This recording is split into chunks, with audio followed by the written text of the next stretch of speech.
9 Plus, your digital newscast. I'm Tirza Ortiz. Local police say this is being investigated as a hate crime. A mosque security guard is among the 3 killed. According to police, it appears the 2 teen suspects died from self-inflicted gunshot injuries. They are believed to be 17 and 19. The Islamic Center is the largest mosque in San Diego County, according to its website. This is a developing story, and we're keeping a close eye on it. We'll bring you the latest as we learn more. To developing news, we're learning this afternoon new details about a major budget shortfall in the El Paso Independent School District. According to a third-quarter report posted on the district's website, EPISD is facing an estimated $96 million revenue gap this year. District officials say the shortfall stems from a big difference between the funding the district expected to receive and what actually came in from state and federal sources. EPISD reports it received about $86 million less than projected from those government funding streams. We've reached out to the district for comment and are working to learn more about what this means for schools, staff, and students. Board members are expected to meet tomorrow and discuss that budget, and that is going to be happening at the district headquarters at 5 p.m. A dog is dead after being shot at a dog park in West El Paso. El Paso police responding to the 7400 block of High Ridge this morning, where officers say they found a 2-year-old pit bull mix shot to death. Witnesses allege the dog became aggressive with a Chihuahua mix. Investigators say the Chihuahua's owner, a 77-year-old man, went to get a gun, came back, and shot the pit bull mix. The pit bull's owner telling KTSM he was in disbelief by the escalation of events. You know, I can understand that his dog's small, mine's a big dog, but he didn't even give me a chance to pull him off before he pulled out his gun and shot. The other man involved appeared to be released from police custody. He was not available for comment. No charges have been filed at this time, but the investigation is still underway. If charges are filed, the suspect could face charges related to animal cruelty and unlawful discharge of a firearm within city limits. Several people are in the hospital after multiple cars and a truck crash earlier this morning on I-10. This is video that we captured from the scene. You can see that truck turned on its side with pallets thrown all over the road. The El Paso Police Department tells KTSM at least 3 people have been taken to the hospital. The fire department says one of them has serious injuries.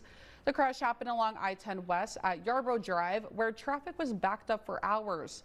No word yet on what caused the crash.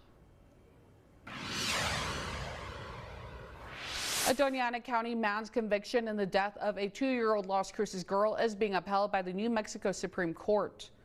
Justices unanimously ruled there was enough evidence to support the conviction of Lalo Anthony Castrillo IV for intentional child abuse resulting in death. Investigators say 2-year-old Fabiola Rodriguez died while Castrillo was babysitting her overnight as the child's mother worked. An autopsy found the toddler suffered multiple blunt force injuries to the head, including older injuries that were healing. The court also cited evidence showing Castrillo waited more than an hour before calling 911 while searching online for medical information about a child in shock. Castrillo was previously sentenced to 30 years in prison. And an update on the 7 Cabins fire near Capitan, New Mexico, which has been speculated to have started after a deadly medical plane crash. The fire has now grown to over 12,500 acres.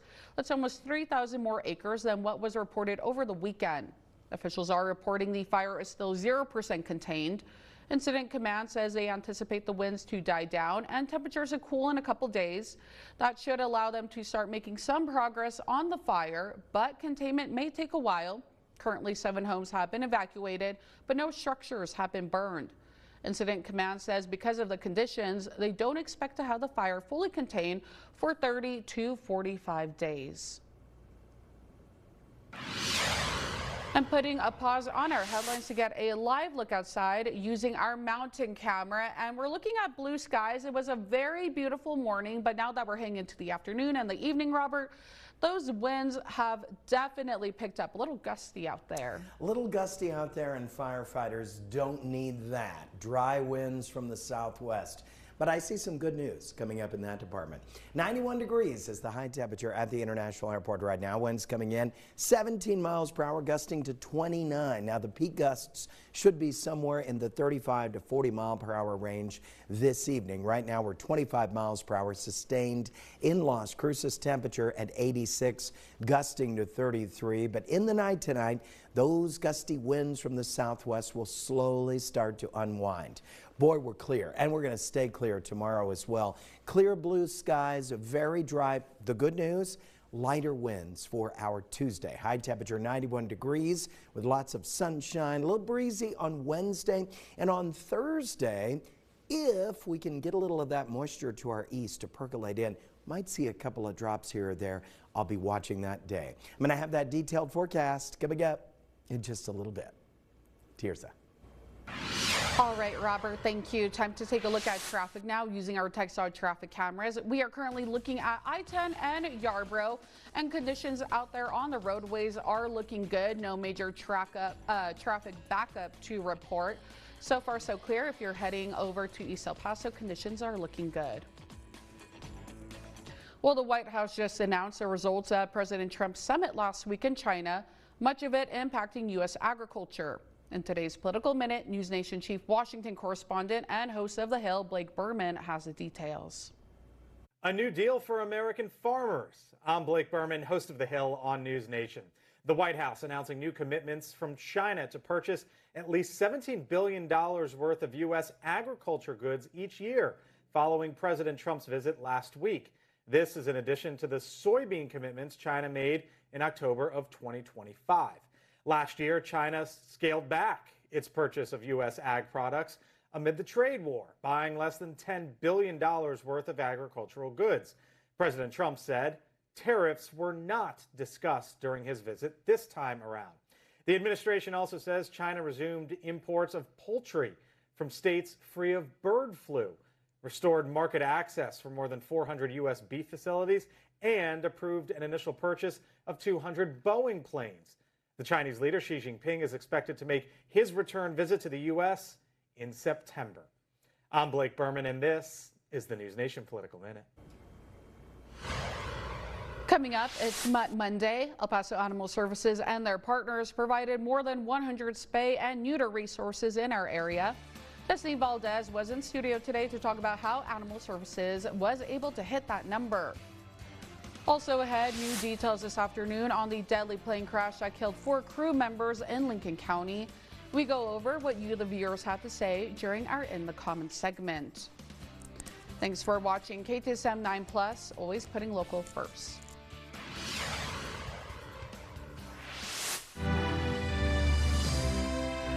KTSM 9 News congratulates the class of 2026. Sponsored by Evolve Federal Credit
KTSM 9 News congratulates the class of 2026. Sponsored by Evolve Federal Credit Union.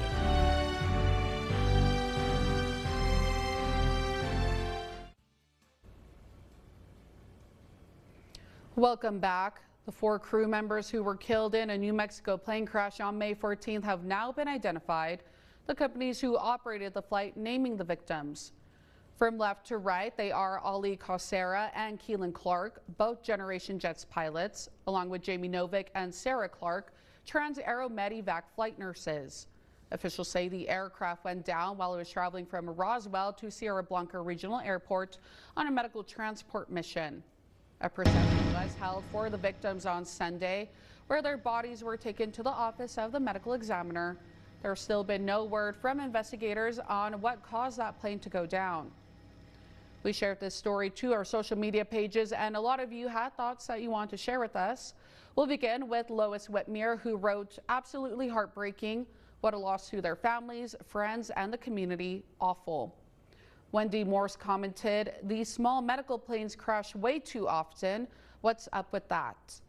And then Kathy Panel with, "So sad to lose such brave and skilled responders. My heart and prayers go to their loved ones." This deadly plane crash is speculated to have sparked the Seven Cabins fire, which has now grown to over 12,500 acres. That's almost 3,000 more acres than what was reported over the weekend. Officials are reporting the fire is still at 0% containment, and Incident Command says they anticipate the winds to die down with temperatures cooling down in a couple days. That should allow them to start making some progress on the fire, but containment may take a while. Here at KTSM, we value your opinion and we want to hear more from you. Make sure you are following us on our social media platforms to keep in touch with us through the comments. Next, under a new Texas law, the El Paso County Sheriff's Office is updating how its officers work with ICE. Our KTSM 9 News reporter Diana Castillo brings us a closer look at how this will impact us here locally. You're watching KTSM 9 News at 4.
$14.90 Lee Trevino.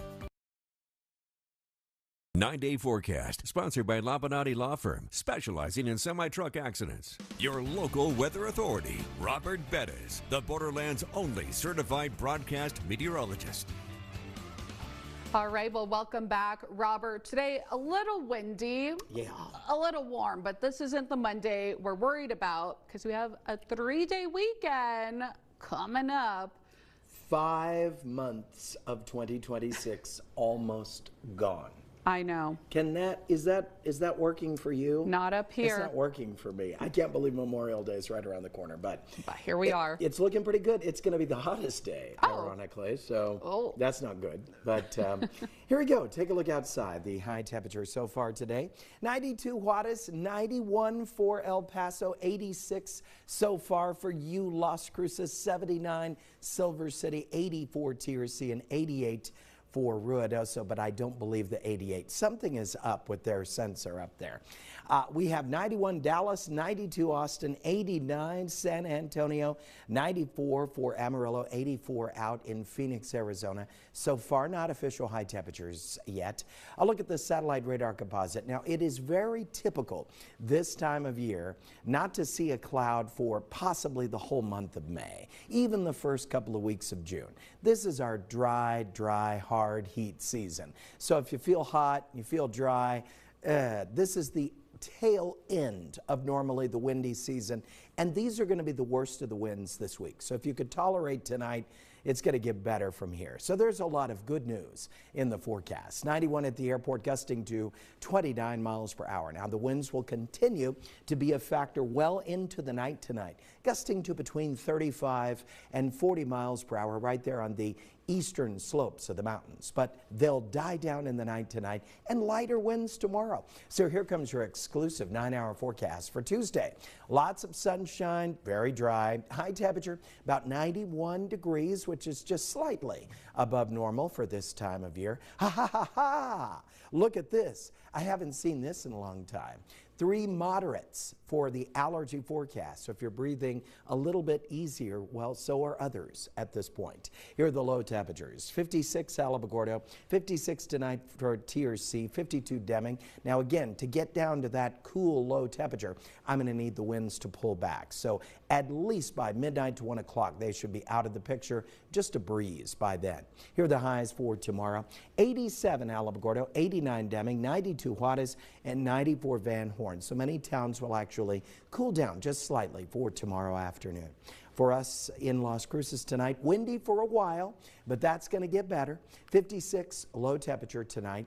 High for tomorrow, right at about 90 degrees, sunshine. Really a beautiful day. I mean, the winds will come in from the southwest and south at about 5 to 15 miles per hour, give or take. Just gorgeous. 65 low temperature tonight at the international airport. And of course, the stronger winds will be right there on the eastern slopes of the mountains. Tomorrow, 91, sunshine, lighter winds, really pretty day. Now coming up, I'm going to have your exclusive 9-day forecast. I can't believe it, but we have Memorial Day weekend in view, and I'll have the details for you coming up. You stay with KTSM 9 News.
KTSM 9's Mutt Mondays, sponsored by the Animal Services of El Paso. Welcome back. This past weekend, El Paso Animal Services partnered with Operation Kindness Humane Society to help provide over 130 spay and neuter resources to pets in our community. Our friend Destiny Valdez joining us for more this afternoon with a little friend that he just wants some love right now. I think he's getting lots of it and he's leaving it all over the place. I'm already full of this guy's hair. Destiny, good to see you. You were there yesterday. Yes. Or over the weekend at Spay and Neuterthon. What was it like, first of all? It must have been very busy, but I bet it was a good scene. It was busy, but we had a lot of volunteers come out, so we're so thankful for all the volunteers that come out and, you know, dedicate their weekend. It's an early morning. We're there from 6 in the morning for the majority of the day, but we are so thankful for all the volunteers who came out and all the staff who, you know, is working hard to put on this event for the community. You know, it's not often that you guys do this, but it's very important work, right? These spay and neuterthons. Why is it so important that you guys get these out of the way? Yeah, so spaying and neutering pets helps us reduce the population in our community. You know, El Paso is very overpopulated with pets. The shelter, we're always overwhelmed with pets. We're always talking about how many pets we have in the shelter and how we're needing more adoptions and fostering and things like that. So spaying and neutering is kind of a way to get ahead of, you know, unwanted litters and stuff like that. And it also promotes healthiness in the pets. It can prevent pyometras in females and testicular cancer in males. And as for cats and dogs, this was for both, correct? Yes. This was, and I know this is especially a big deal when it comes to cats in this region.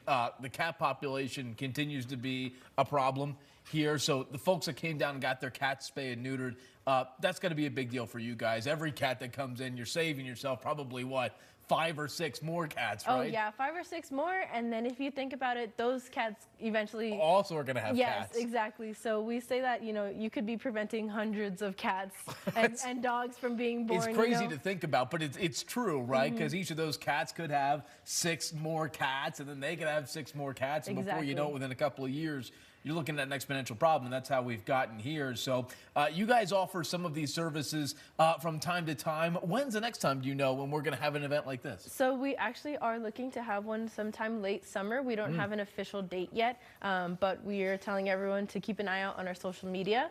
And for anyone that wants to help us, you know, these surgeries aren't free. They do cost money. That wants to help us, you know, keep putting on these events and keep helping the community, you can donate at friendsofepis.org. Excellent. Destiny Valdez, everybody. And I didn't even ask, who did we have here today? This is Houdini. And Houdini, who is a repeat offender on this show. How could you let Houdini come on this show twice, everybody? Look how adorable and look how fluffy. Very, very nice cuddle buddy. Destiny, thank you so much for stopping by, and congratulations on another excellent Spayathon. Thank you for having us. All right, we'll have more after the break. Stay with us. We'll be right back.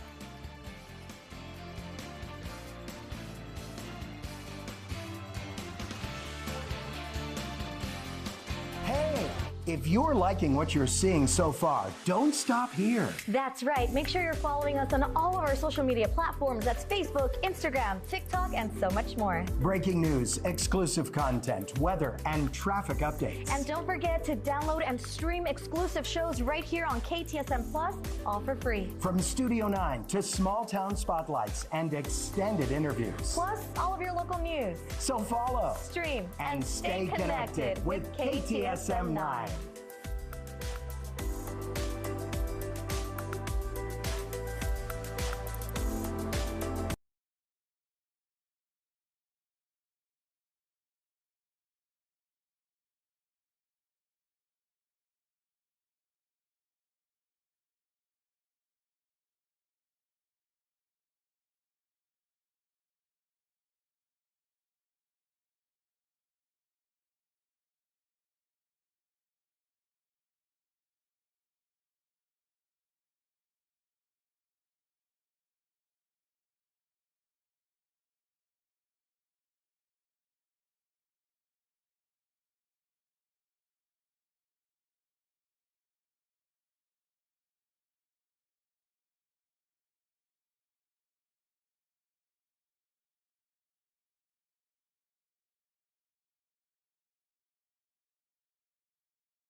elpasotoyota.com.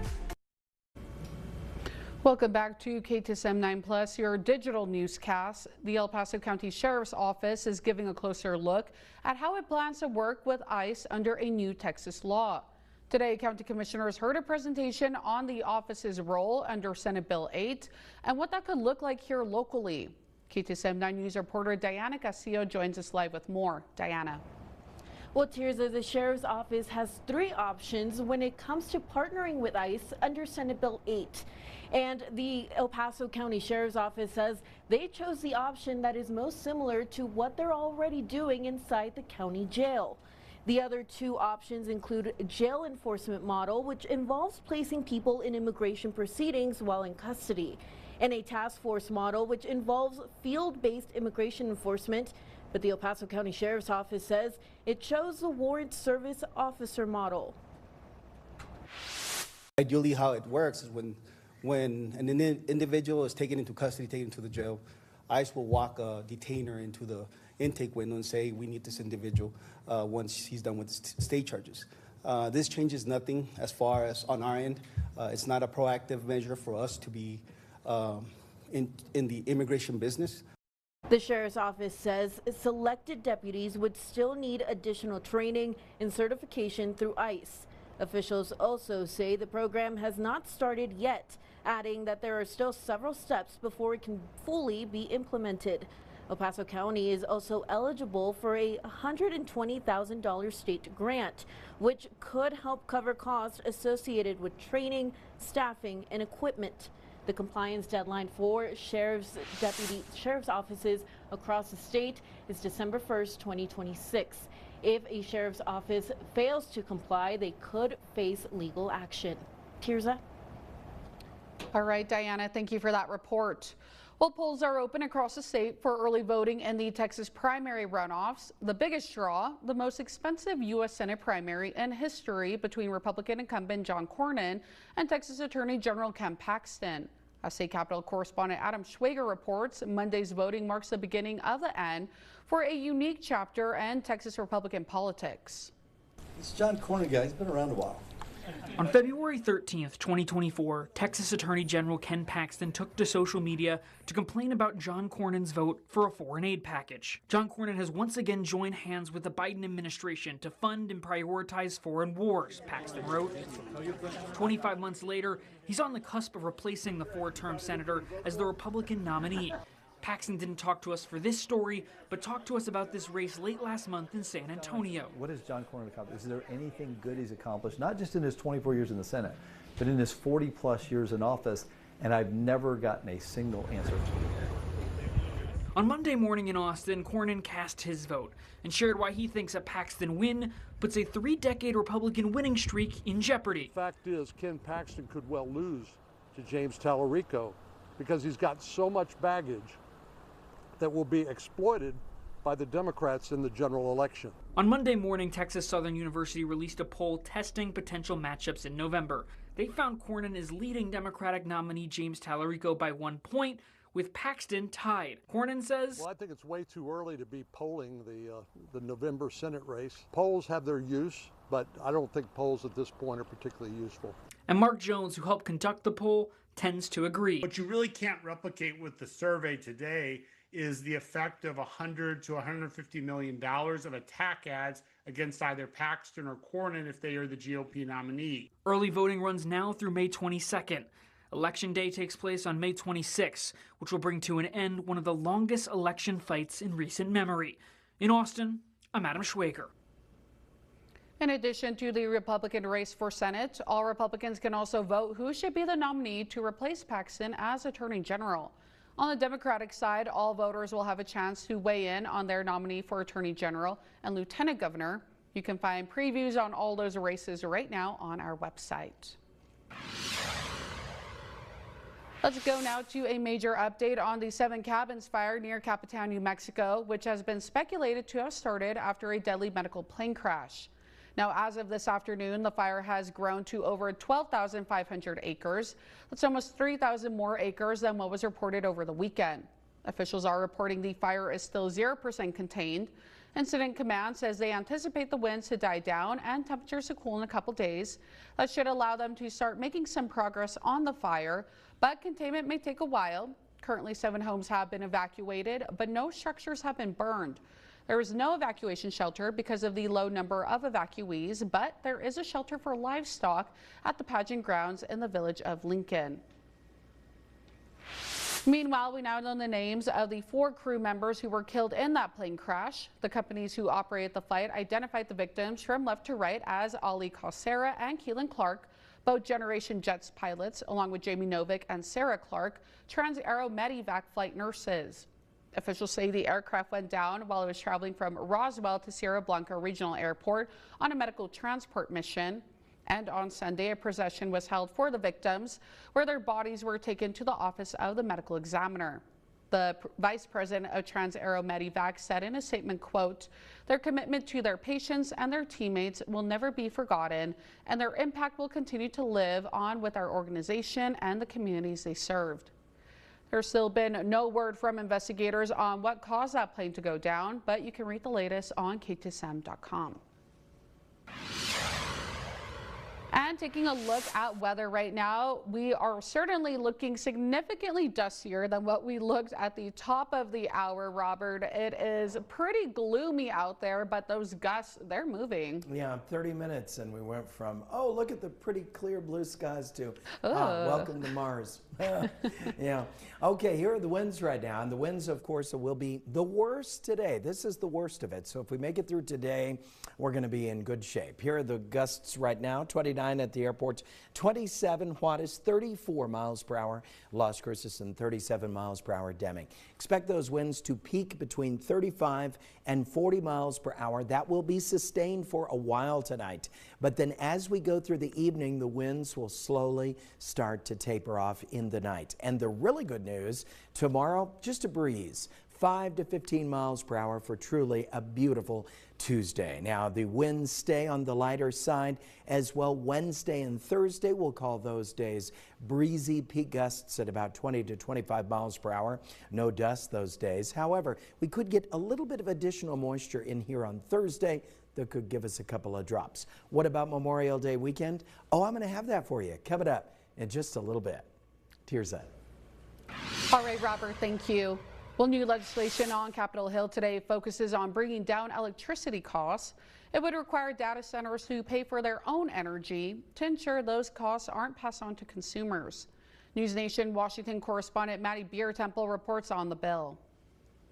As data centers pop up across the U.S. to meet the growing energy demands of AI, some in Washington are concerned they're driving up your electricity bills. I am introducing legislation to try to make sure that it's the data centers that bear the cost. California Democratic Senator Adam Schiff's new bill requires data centers bring their own energy. So we've got to incentivize these data centers not to rely on the same energy sources that you or I are relying on. It generally is feasible. Ari Pesco directs the Electricity Law Initiative at Harvard. He says data centers have experience procuring their own power, but there could be other obstacles. State laws that protect utility monopolies and require new customers, whether it's a resident or a new business, to buy all of their electricity from their local utility. The bill also says the centers have to pay for their own grid upgrades and dial down demand during peak windows. The idea has some support from the White House. Earlier this year, President Trump said he was working with tech companies to make sure that Americans don't pick up the tab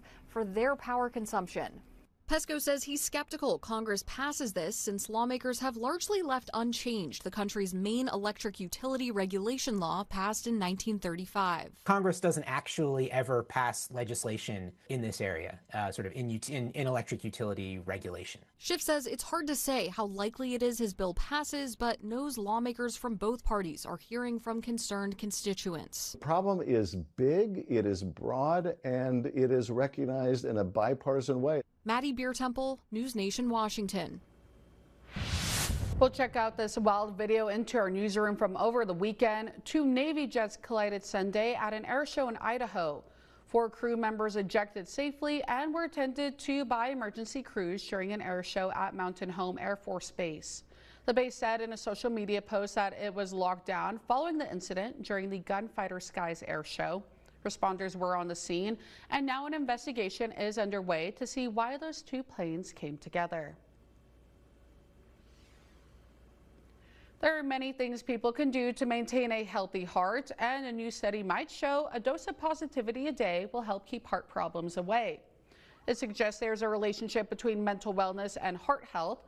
It found that daily activities like gratitude, mindfulness, journaling, and optimism training can improve blood pressure, but it has to be done with consistency. Noticing positive events in life, the good things that are happening. It could be something super simple like a good cup of coffee or a nice walk outside. And things like mindfulness, being in the present moment, engaging in acts of kindness, maybe helping someone out, a neighbor, or calling a friend. The study shows while doing these things can help, it is not an alternative to diet, medication, and exercise. Coming up, a chaotic afternoon at the El Paso Zoo after police investigated an anonymous threat. More details on the evacuation and what you had to say about it during our In the Comments segment. Thanks for watching KTSM 9 News First at 4, putting local first. Scan to download KTSM Plus free.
Putting local.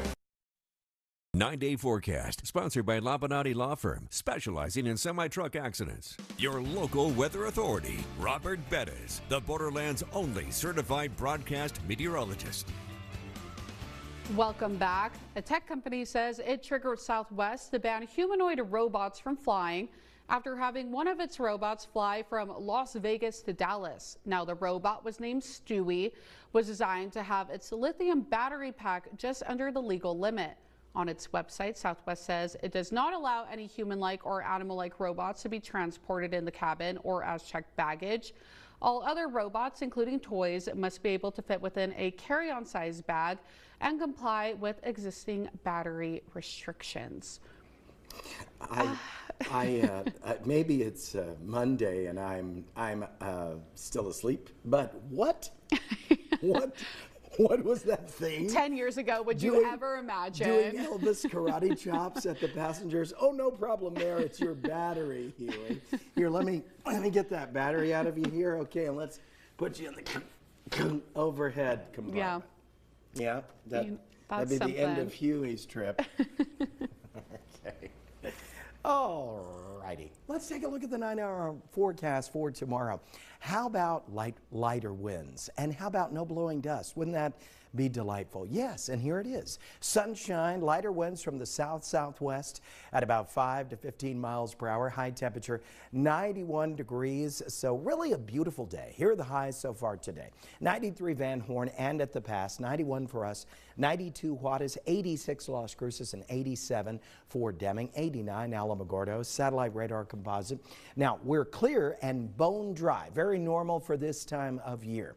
But the winds are still a factor, and they're going to remain a factor for several hours tonight. I expect the peak gusts to hit between now and about 7 o'clock tonight. Where will they hit hardest? Well, of course, you know, right on the eastern slopes of the mountains between 35 and 40 miles per hour. We're 34 miles per hour Las Cruces right now, 39 Tirza, 37 Deming, all from the southwest. It is stirring up a dusty haze. It's funny, under an hour ago it was clear, and then those winds, once they get in that pattern driven by the upper level winds, it just stirs up the dust. Here are the temperatures in your neighborhood right now. Now tonight, I'm banking on the winds calming down overnight because I'm going with a low temperature of 65 degrees. To get there, we need to get the winds out of the picture. And a little more good news. Here's your allergy forecast. 3 moderates in a row. So we're moving in the right direction. 56 low temperature for you tonight, Las Cruces. Windy for a while. Overnight, we'll see those winds die down tomorrow. 90 degrees, your high temperature. Sunshine, lighter winds, beautiful day for us tonight. Strongest right on the eastern slopes. As you can see, a dusty haze. 65 low temperature for tonight. Tomorrow, 91 degrees with sunshine. Really quite pleasant. It just like today temperature-wise, but without the dust. Only KTSM gives you 9 full days of weather. Though it is hard to believe, Memorial Day weekend is in view. The unofficial start to summer. Of course, the temperatures have already been enjoying summer for the last couple of weeks. 90 for Wednesday, partly cloudy skies. On Thursday, I'm watching the dry line. No, that's not a series on Netflix. That is an area of moisture to the east of us that if it percolates in on a light wind day, we could get enough moisture to see a couple of drops here or there. Slight chance. Maybe I'm just looking for something to do. We'll see a couple of clouds on Friday with a high temperature of 91.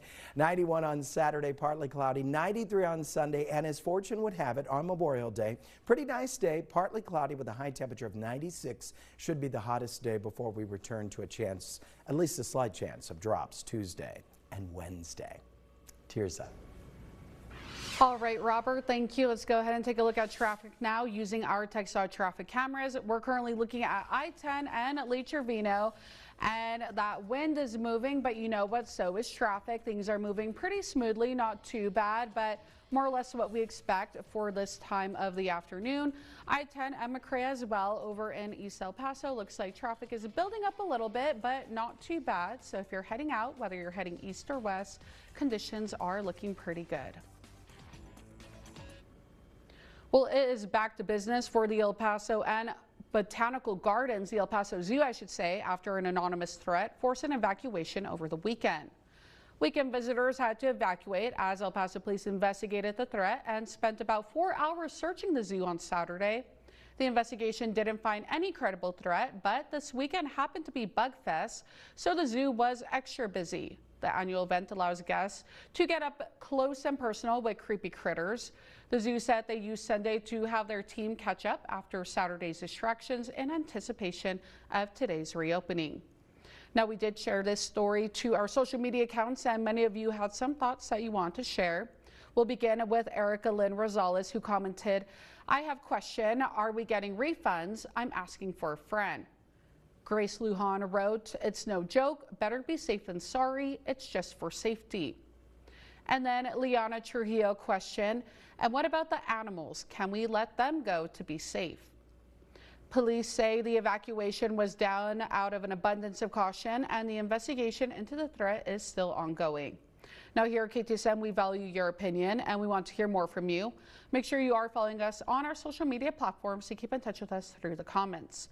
And don't go anywhere. We'll be right back after the break. You're watching KTSM 9 News, first at 4. Segment sponsored by Emergence Health Network, celebrating 60 years of caring for the community. Hi everyone, I'm Noreen Jaramillo with Emergence Health Network, and for this week's Mindful Monday, we want to invite you to a family fun event that we're hosting to celebrate Mental Health Awareness Month. On Saturday, May 23rd, we are teaming up with the Lanube STEAM Discovery Center for our EHN Day at Lanube. EHN is providing free tickets to the first 400 guests, which means you will get to enjoy all that Lanube has to offer, which is a lot of fun activities. And on this particular day, you're going to be able to join our team members from our child and adolescence clinics, who will be side by side with the Lanube staff to engage you in activities related to caring for your emotional health. This includes fun at the Bubble Garden, which I'm told sparks some happiness, folded thoughts, which can help calm your mind, and so much more. Of course, we want you to have some fun with your family, but we also want you to use this time to start conversations about the importance of caring for your mental health, whether you're an adult or child. So we hope to see you there on Saturday. Segment sponsored by Emergence Health Network, celebrating 60 years of caring for the community.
big win.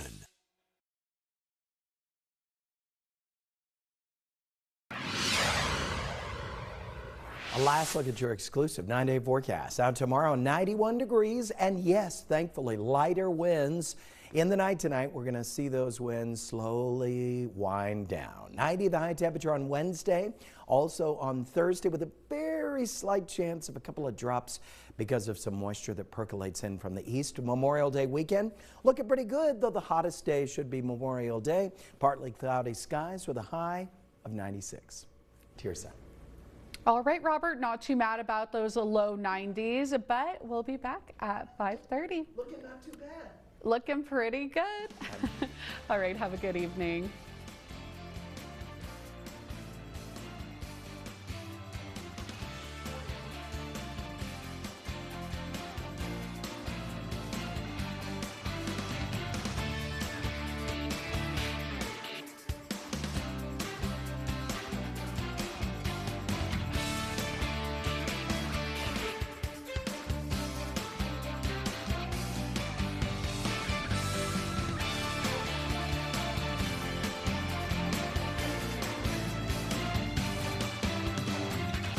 Hair and wardrobe provided by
Developments from around the region, putting local first.